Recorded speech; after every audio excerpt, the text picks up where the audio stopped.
बिस्मिल्लाहिर्रहमानिर्रहीम। देखें स्टूडेंट, ये आपके पास Thomas calculus 11th edition chapter number 8 technique of integration की एक्सरसाइज 8.8।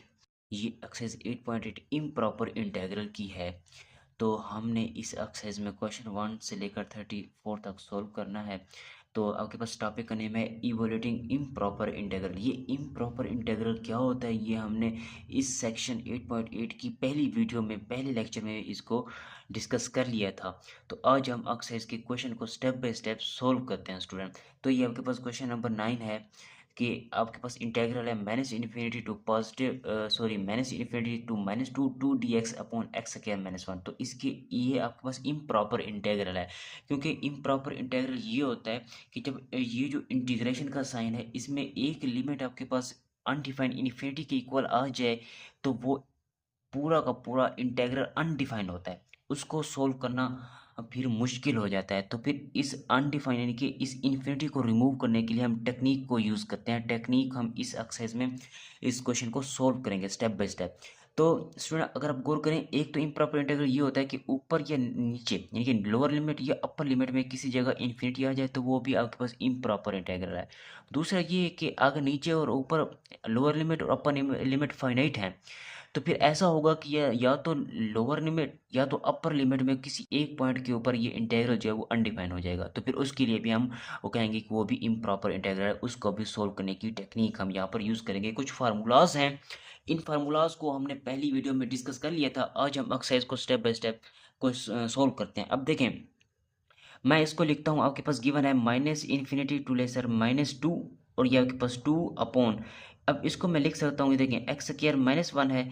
अब इसे मैं क्या लिखूंगा, इसे मैं कुछ इस तरह से लिख सकता हूँ जी, माइनस इन्फिनिटी टू -2 और आपके पास 2 अपॉन एक्स स्क्वायर -1 को मैं लिखता हूँ x+1 इंटू x-1 और ये आपके पास dx। अब आपके पास ये इक्वेशन नंबर 1 बन चुकी है। अब इसको आप देखिए, इसकी इंटीग्रेशन करनी है ना हमने, तो इंटीग्रेशन करने के लिए तो इसको मुझे इवोल्यूट करना पड़ेगा डायरेक्ट, तो इसकी कोई इंटीग्रेशन नहीं है। तो मैं इसको पार्शियल फ्रैक्शन से सबसे पहले सोल्व कर लेता हूँ। तो पार्शियल फ्रैक्शन से किस तरह सोल्व करेंगे, पार्शियल फ्रैक्शन आपको पता है, यहाँ पर मैं लिखता हूँ, देखें पार्शियल फ्रैक्शन सोल्व करने का तरीका ये है कि पास 2 अपॉन x+1 इंटू x-1। तो तरीका ये होता है कि सबसे पहले आपने a लिखना होता है, यानी कि इसके इस वाले हिस्से को मैंने कंसीडर कर लिया है, ठीक है। अब a के नीचे आपने इसका फर्स्ट फैक्टर लिखना है x+1 प्लस b लिखना है, उसके नीचे आपने इसका सेकंड फैक्टर लिखना है x-1। आपके पास ये इक्वेशन नंबर कोई फॉर एग्जांपल 2 है, ठीक है। तो अब आपने क्या करना है, इस होल इक्वेशन को इस x+1 इंटू x-1 से मल्टीप्लाई कर देना है। तो मैं यहाँ पे लिखता हूँ जी, multiply by x+1 into x-1 both side. तो इक्वेशन 2 के दोनों तरफ हमने मल्टीप्लाई करना है x+1 और x-1 से। तो क्या बन जाएगा, आपके पास यहाँ पर रह जाएगा 2 is equal to a, x+1 से x+1 कैंसिल आउट हो जाएगा तो ये x-1 रह जाएगा, तो ये x-1 प्लस b वैसे इंटू x-1 से x-1 कैंसिल आउट हो जाएगा, तो मैं यहाँ पे लिखता हूँ x+1। तो आपके पास ये इक्वेशन नंबर 3 बन चुकी है, ठीक है। तो पार्शियल फ्रैक्शन से सबसे पहले मैं इसके अंदर वाले हिस्से को सोल्व कर रहा हूँ स्टूडेंट। फिर इंटीग्रेशन को सोल्व करने के लिए सबसे पहले इसकी पार्शियल फ्रैक्शन को मजीद आगे सोल्व करते हैं। तो a के नीचे x+1 है, तो इस अकॉर्डिंग टू रूल, ये पार्शियल फ्रैक्शन के रूल के अकॉर्डिंग हमें क्या करना पड़ता है, इस x+1 को 0 के इक्वल पुट करना पड़ता है। तो पुट x+1 इक्वल टू 0, तो यहाँ से x इक्वल टू -1 के इक्वल निकलता है। तो मैं करता हूँ पुट इन इक्वेशन 3। ये जो आपने के पास इक्वेशन 3 है, आपने x की जगह -1 यहाँ पर पुट कर देना है। तो ये आपके पास बनेगा 2 इंटू एक्स की जगह जब आप -1 पुट करेंगे तो ये -2 हो जाएगा, ठीक है। तो ये -2a हो जाएगा, ये सॉरी -1 है। तो ये जब -1 यहाँ पर पुट करेंगे तो -1 और -1 -2 हो जाएगा, तो एक क्या आ जाएगा, -2a। यहाँ पर जब -1 पुट करेंगे तो ये 0 हो जाएगा, तो उसे लिखने की जरूरत नहीं, यहाँ से 2 कैंसिल आउट हो जाता है, तो a की वैल्यू इक्वल आ जाएगी -1 के स्टूडेंट, ठीक है। अब इसी तरह सेम आपने a के बटे के नीचे x+1 को 0 के इक्वल पुट किया, अब आपने इसके x-1 को 0 के इक्वल पुट करना है। तो मैं यहाँ पर लिखता हूँ जी, पुट इसी तरह बिल्कुल सेम इसी मेथड से पुट x-1 इक्वल टू 0। तो यहाँ से x की वैल्यू निकल आएगी आपके पास 1 के, तो मैं इसे इक्वेशन नंबर 3 में पुट कर देता हूँ, पुट इन इक्वेशन 3 में। तो याद रखिएगा x प्लस वन को जब जीरो के इक्वल पुट किया था तो यहाँ से x की वैल्यू -1 के इक्वल आई थी। यहाँ पर जब -1 पुट करेंगे तो ये जीरो हो जाएगा, खत्म हो जाएगा। तो यहाँ से a की वैल्यू -1 के इक्वल निकल आएगी। अब इसी तरह जब आप इस वाले फैक्टर को x -1 को जीरो के इक्वल पुट करेंगे तो x की वैल्यू 1 के इक्वल आ जाएगी। अब सेम वही वही 1 की वैल्यू आपने उठाकर इक्वेशन नंबर 2 में, सॉरी 3 में रख देनी है। ये 3 में रख देनी है x इक्वल टू 1 को। तो जब x इक्वल टू 1 मैं यहाँ पर पुट करूंगा तो ये तो खत्म हो जाएगा। तो क्या बन जाएगा आपके पास 2 इज इक्वल टू x की जगह 1 पुट करूंगा तो 1 -1 0 0, जब a से मल्टीप्लाई होगा तो आंसर ही 0 बन जाएगा। इसी तरह इसमें जब मैं रखूंगा तो ये 1 + 1 2 हो जाएगा, क्योंकि x की वैल्यू 1 है। 1 मैं यहाँ पर रखूंगा, 1 + 1 2, तो ये 2b हो जाएगा। तो यहाँ से b की वैल्यू आपके पास 1 के इक्वल निकल आएगी। अब आपने a और b की वैल्यू को उठाकर इस इक्वेशन नंबर 2 में पुट कर देनी है। तो मैं यहाँ पर लिखता हूँ put the value of a and b in equation 2। तो इक्वेशन 2 में मैं ए और बी की वैल्यू को पुट कर देता हूँ। स्टूडेंट देखें, आपके पास इक्वेशन 2 के लेफ्ट हैंड साइड में क्या था, 2 divided by x plus 1 into x minus 1 is equal to, वहां पर ए था, ये देखें आपके पास ए है तो ए की वैल्यू आपने निकाली है -1, तो मैं यहाँ पर -1 पुट करता हूँ। देखें तो ये -1 डिवाइडेड बाई आपके पास क्या है, एक्स प्लस 1 है। इसी तरह आगे अगर आप गौर करें, यहाँ पर प्लस का साइन है और बी है, तो b आपके पास 1 के इक्वल है, तो मैं यहाँ पर लिखता हूँ प्लस के साइन को, वैसे b की वैल्यू 1 के इक्वल है divided by as it x - 1 as it आ जाएगा। तो ये आपने इंटीग्रेशन इसकी पार्शियल फ्रैक्शन, सबसे पहले इंटीग्रेशन को सॉल्व करना था, उसके अंदर वाले मटेरियल यानी कि इस वाले हिस्से को मैंने कंसीडर कर लिया, उसको पार्शियल फ्रैक्शन से जब मैंने सॉल्व किया तो ये आंसर आया। अब ये वैल्यू मैं इक्वेशन 1 में पुट कर देता हूँ, पुट इन 1, इक्वेशन 1 में मैं इसको क्या करता हूँ, पुट कर देता हूँ। तो अब फिर उसकी आगे इंटीग्रेशन कर देता हूँ। देखें अब आपने इसकी इंटीग्रेशन करनी है, ये देखिए मैंने इक्वेशन 1 को अगेन दोबारा लिख दिया। अब मैंने इसे यहाँ पर पुट करना है, तो मैं इसे लिखता हूँ जी माइनस, लिमिट वैसे लिखा रहने दें, माइनस इन्फिनिटी से लेकर 2 लिमिट है आपकी, और आपके पास ये देखें 2/x+1 इंटू x - 1 की ये वैल्यू जो आपने पॉइंट की यहाँ पर पुट करें, बशर्ते इसे मैंने पहले लिख लेता हूँ 1/x - 1, और ये आपके पास माइनस वाले में को मैं बाद में लिख लेता हूँ 1/x+1, और ये आपके पास dx है।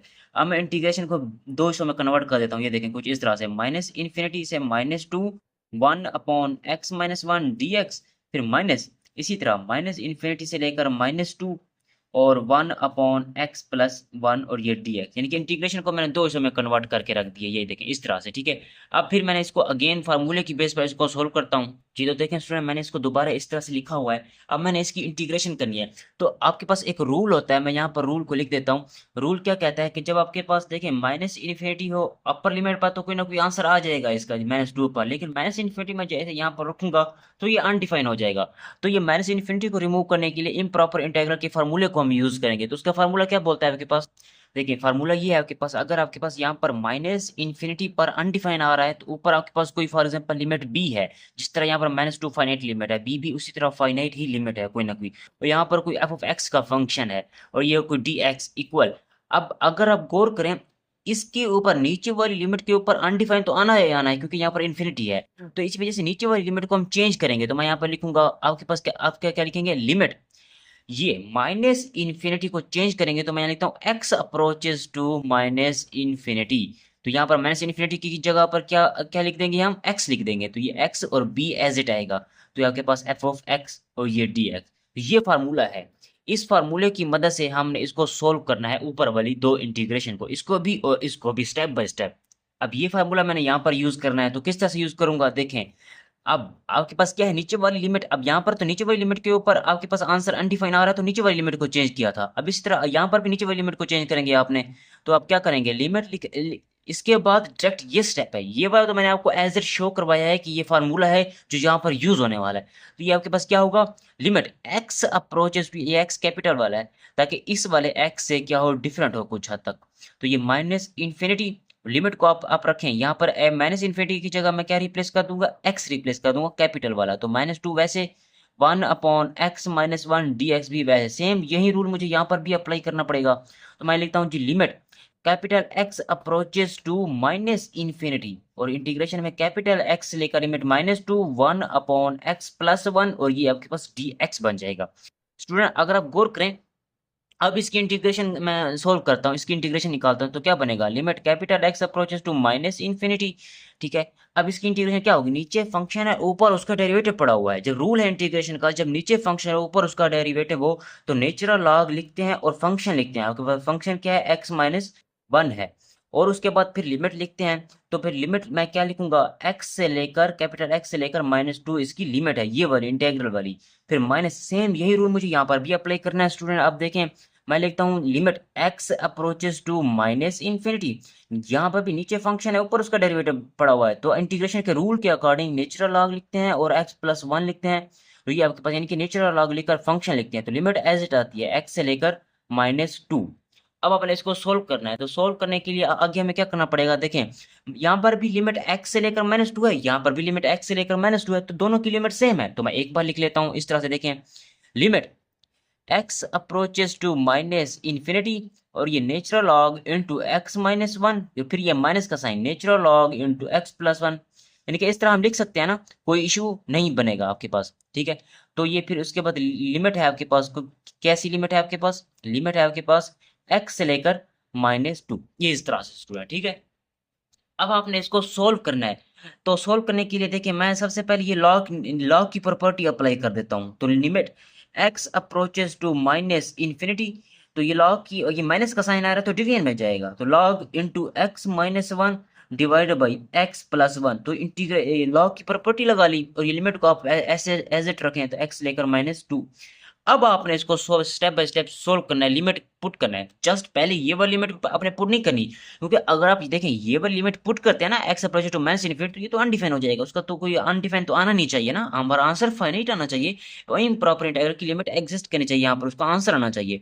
तो हम इस वाली लिमिट को एज इट रखेंगे, ये वाली अप्लाई करेंगे। तो limit x approaches to minus infinity, पहले आपने ये वाली लिमिट अप्लाई करनी है स्टूडेंट, और लॉग ऊपर आप अगर गौर करें, सबसे पहले -2 अप्लाई करेंगे, तो -2 -1 डिवाइडेड बाई -2 प्लस वन, तो -2 प्लस वन। तो अब आपने फिर आपने देखें अपर लिमिट अप्लाई कर दी, फिर इंटीग्रेशन लिमिट का साइन लगाए, माइनस का साइन लगाना पड़ता है लोअर लिमिट के लिए, तो नेचुरल लॉग, ठीक है, इनटू अब कैपिटल एक्स माइनस वन, ये एक्स की जगह आपने लिमिट पुट कर देनी है कैपिटल एक्स, ये स्मॉल एक्स की जगह कैपिटल एक्स, और ये प्लस वन आपने पुट करना है इस तरह से, ठीक है, जिस तरह हमने यहाँ पर पुट किया हुआ है।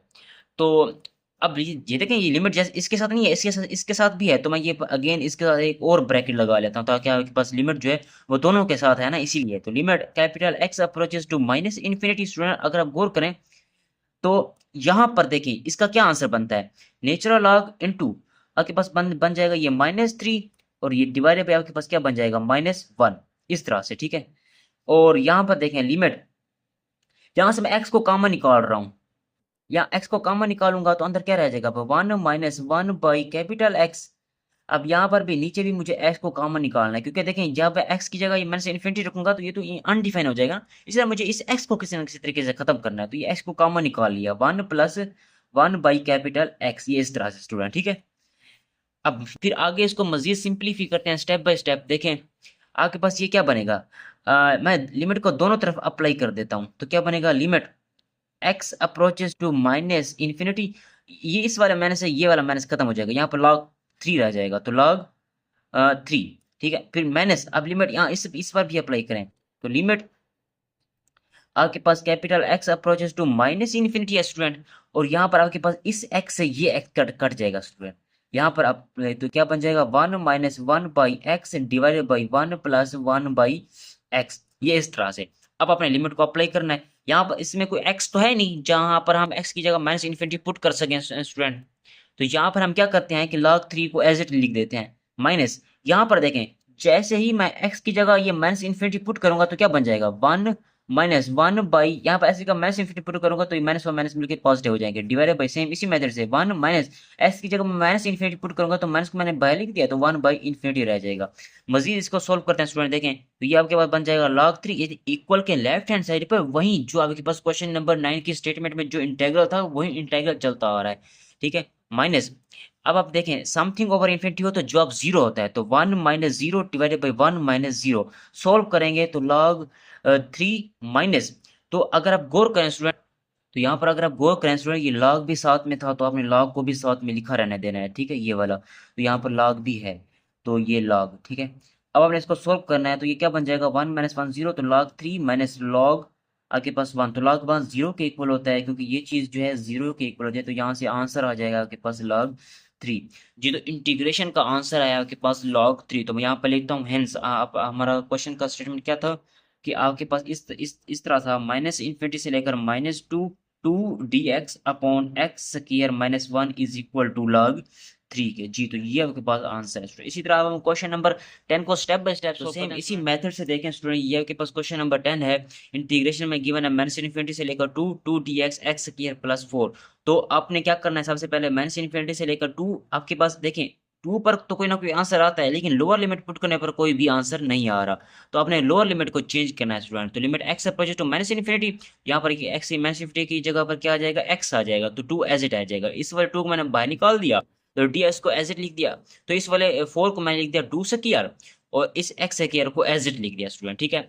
अब नेक्स्ट आप अगर आप गौर करें तो इसको स्टेप बाय स्टेप सोल्व करते हैं। अब यहाँ पर देखिए इंटीग्रेशन में एक फार्मूला यूज किया हुआ है, limit x approach to -∞, 2 as it है, तो इसका फार्मूला क्या होता है, 1/1 + x किसके इक्वल होता है, टेन इनवर्स x के। तो ये वही वाला फार्मूला यूज किया हुआ, मैं आपको बताता हूँ ये किस तरह से फार्मूला इन्होंने यूज किया है। आप देखें आपके पास फार्मूला क्या होता है, आपके पास मुझे ये इंटीग्रेशन हो आपके पास 1/, यहाँ पर कुछ भी कांस्टेंट हो सकता है, ऊपर आपके पास वो फर्क नहीं पड़ता, नीचे आपके पास हो अगर 1/1 + x², इसकी इंटीग्रेशन क्या होती है, डायरेक्ट आपको पता है, इसकी इंटीग्रेशन जो है वो हमें पता है 10 इनवर्स x के इक्वल होती है, और ये प्लस c कोई कांस्टेंट होता है, ये फार्मूला होता है हमारे पास, ठीक है। अब इस तरह कांस्टेंट को अगर मैं चेंज कर दूं मिसाल के तौर पर, डेट इज क्या बात का मतलब ये है आपके पास कि इंटीग्रेशन हो आपके पास 1 नीचे आपके पास मैं फॉर एग्जांपल लिख देता हूँ, नीचे आपके पास ये कांस्टेंट का स्क्वायर हो, फॉर एग्जांपल ए कांस्टेंट की मैं यहाँ पर a लगा लेता हूँ, कोई उसका स्क्वायर है मेरे पास, कांस्टेंट a² है और यहाँ पर x² है, तो इसकी इंटीग्रेशन क्या होगी स्टूडेंट, इसकी इंटीग्रेशन कुछ इस तरह से होगी कि 1/कांस्टेंट, ये कांस्टेंट आएगा स्क्वायर के बगैर, फिर 10 इनवर्स x/a आ जाएगा, x और उसके नीचे कांस्टेंट a और ये प्लस c जी। ये आपके पास क्या होगी, इंटीग्रेशन होगी, कांस्टेंट अगर साथ में आ रहा है तो। यहाँ पर भी बेसिकली यही फार्मूला ही यूज किया हुआ है, ये देखें 1/कांस्टेंट क्या है, 1 का स्क्वायर 1 नहीं होता, यहाँ पर 1/1 आ जाएगा, तो 10 इनवर्स x/1 आ जाएगा, तो लिखने की जरूरत नहीं है, डायरेक्ट 10 इनवर्स x लिख दिया हमने, तो ये फार्मूला होता है, तो ये फार्मूला हमने वहां पर यूज किया हुआ है। तो अब हम क्वेश्चन नंबर 10 की तरफ चलते हैं, उसको सोल्व करते हैं स्टूडेंट। ठीक है स्टूडेंट, तो क्लियर हो गया, इसकी जगह मैंने ये वाला फार्मूला यूज किया हुआ है। अब हम नेक्स्ट चलते हैं आगे, तो ये 2 से 2 कट जाएगा, तो 10 x/2 रह जाएगा, तो आपने लिमिट को पुट करनी है। लिमिट आपके पास थी कैपिटल x से लेकर 2, तो x की जगह सबसे पहले अपर लिमिट 2 पुट कर देंगे, फिर माइनस, फिर स्मॉल x की जगह कैपिटल x पुट कर देंगे। इसको सोल्व करेंगे तो स्टूडेंट अगर आप गौर करें 2 से 2 कट जाएगा, 10 इनवर्स 1 एज इट आ जाएगा, क्योंकि इसमें x नहीं है, तो लिमिट इसके साथ अप्रोच हो जाएगी ये इस तरह से, ठीक है। अब हम नेक्स्ट इसको आगे सोल्व करना है स्टूडेंट, तो 10 इनवर्स 1 किसके इक्वल होता है, π/4 के इक्वल होता है, माइनस वैसे अब यहाँ पर s की जगह आप लिमिट पुट कर देनी है -∞, तो ये आपने लिमिट अप्लाई कर देनी है, तो ये पुट कर दी मैंने। तो अब यहाँ पर गौर करें तो 10 इनवर्स ∞ होना, तो वो π/2 के इक्वल होता है, ये वाला माइनस एज इट आ जाएगा, ये वाला माइनस बाहर निकल आएगा। यहाँ पर ∞/2 हो तो आंसर इन्फिनिटी ही होता है, तो 10 इनवर्स ∞ π/2 के इक्वल होता है स्टूडेंट, ठीक है। ये देखें ये इस तरह से माइनस वाला साइन एज इट आएगा बाहर, ये वाला माइनस मैंने ये इस तरफ वैसे एज इट लिख दिया, तो 10 इनवर्स ∞/2 हो या इन्फिनिटी हो तो आंसर क्या आ जाएगा, π/2 आ जाएगा। माइनस और माइनस मिलके पॉजिटिव हो जाएंगे, π/4 + π/2 ऐड करेंगे तो आपके पास आंसर आ जाएगा, ये इस तरह से स्टूडेंट, ये आपने इसको ऐड करना है तो सिंपलीफाई करना है, तो 3π/4 आंसर आ जाएगा। तो हमने फार्मूला ये वाला यूज किया हुआ, देखें लोअर लिमिट के ऊपर आंसर अनडिफाइंड आ रहा है, तो lower limit x approaches to -∞ लिखें। अपर वाली लिमिट के ऊपर तो कोई आंसर फाइनाइट आ रहा था ना, तो इस वजह से अपर लिमिट को चेंज नहीं किया, लोअर लिमिट को आप चेंज करें, x approaches to -∞ capital x, ठीक है। नेक्स्ट हम एक्सरसाइज में क्वेश्चन 11 से अपवर्ड सॉल्व करेंगे स्टूडेंट, ठीक है। तो मिलते हैं नेक्स्ट वीडियो में, तब तक के लिए अल्लाह हाफिज।